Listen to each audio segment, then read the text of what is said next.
I'm Roberta Scott, and I'm the Director for Social and Emotional Learning in Houston Independent School District. We are the 7th largest district in the nation. We have 208,000 kids, and so that could be a bit much, 283 schools. And so the work for Social and Emotional Learning has been on board for about 2 years. We are a fairly new department. And so one of the focuses has been equality and equity, and these are some of the strategies that we utilize in order to promote fairness across the district. So equality focuses on treating every student in the same way, and equity is about giving those students that need the additional supports or whatever it is that they need, giving those students those actual supports. And so why restorative, why SEL? So nationwide, 1.2 million Black and brown students were suspended from K-12.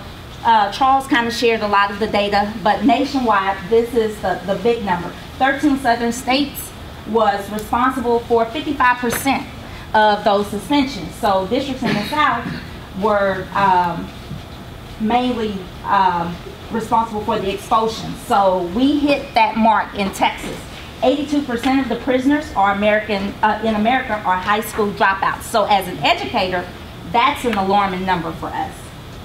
And so factors that contribute: zero tolerance, disproportionality, high stake testing, breaking school rules, and then 97% of the sanctions are discretionary, which Charles mentioned earlier. Those are where we can actually do something else, make other decisions. So that's why restorative discipline practices are a big piece. So statewide, about in 2015, restorative discipline practices was launched by TEA, and they decided to run a cohort around the state of Texas with different regions. And so they provided up to about 40 trainings across the state to embed restorative discipline into those areas. And so at that time, Houston Independent School District came on board with trying to implement this. So we had a big launch back then. And so from that initiative, we launched what was called a pre-K-2 ban, where you could not suspend the child from pre-K to 2nd grade. We did that in Houston ISD. In turn, it became a state law. So that's just kind of some of the work that we're doing there. When we start to talk about what are restorative practices, there's a continuum. So you hear a lot about circles, and you hear a lot about a lot of the things that restorative practices are. This is what it looks like in our classroom. So effective statements. How are we talking to students? What are we saying to students? Voice, tone, and cadence. How are we saying what we say? We focus on those things. Those are restorative practices. Effective statements. How are we asking questions? Are they punitive or are they restorative? We teach our teachers those things. Small impromptu conferences. Those are effective statements and questions kind of put together, for lack of a better term, and having a conversation, a quick conversation to redirect the student. And then you have your group and your circles. So you have different types of circles, and we'll talk about that. And then your formal conferences are where you get your parents involved, where you get maybe the police officer involved, all of the community partners, the parents. Those are your formal conferences. And so restorative conversations. So not every situation requires something really punitive. It could be a quick reteach or a quick remark where you make to the students. So we like to call those restorative conversations. We take those effective statements, those I statements, and we take those questions, the restorative questions. Tell me what happened. What were you thinking? So we combine those together and we come up with a conversation. Okay, so circles. The circle process is very structured. There's different types of circles. You have check-in, check-up, out. You have check-in, check-up, check-out circles, problem-solving circles, decision-making circles, harm circles, trauma circles, you name it, there's a circle for it. We do all of those. We circle up every day. So we have 283 schools.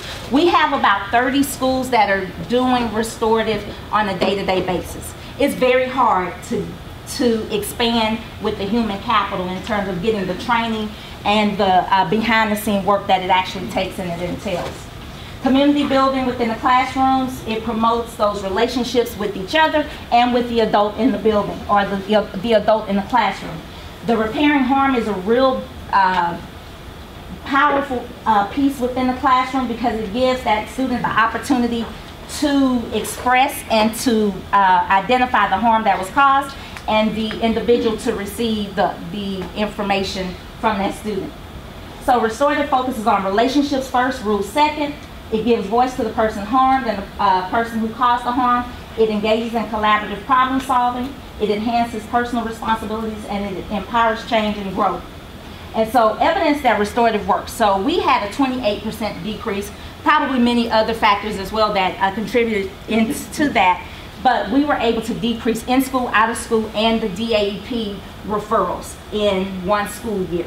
We decreased the disproportionality rate of our African American kids because we have it's actually a 2.8, it was a 2.8% higher rate than the other counterparts. It also improves teacher morale and retention, and improves academic outcomes, and it actually improves the relationships because although circles do not change people, it changes the way that we treat people. So that's why it's so powerful, and everything that the power of the world does, it does in the circle. And then it also reduces the disproportionate referrals of minority students. So then what does brain research says about this? So when you respond in a punitive way, it activates a fight, freeze, fight response. And so it shuts down a child's ability to learn. So when you respond in a restorative way, it creates and optimizes the child's ability to think creative and to learn.